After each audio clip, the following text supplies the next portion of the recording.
Hey everyone, welcome back to the channel. Today I'm going to show you how to add an expense in QuickBooks Online so you can keep your finances organized and up to date.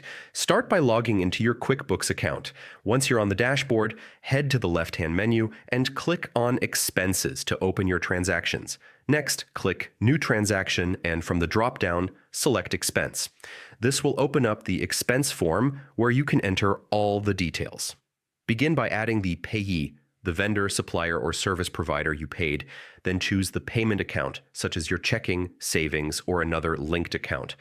After that, fill in the item details, including product descriptions, services, or notes that explain what the expense was for. Don't forget to select the correct payment method, like credit card, bank transfer, or cash. Finally, click Save and Close at the bottom. QuickBooks will now record your expense and update your financial records instantly. And that's it. By following these steps, you'll be able to track expenses accurately, maintain clear records, and stay on top of your business finances. Thanks for watching. Don't forget to subscribe to our channel, and I'll see you in the next video.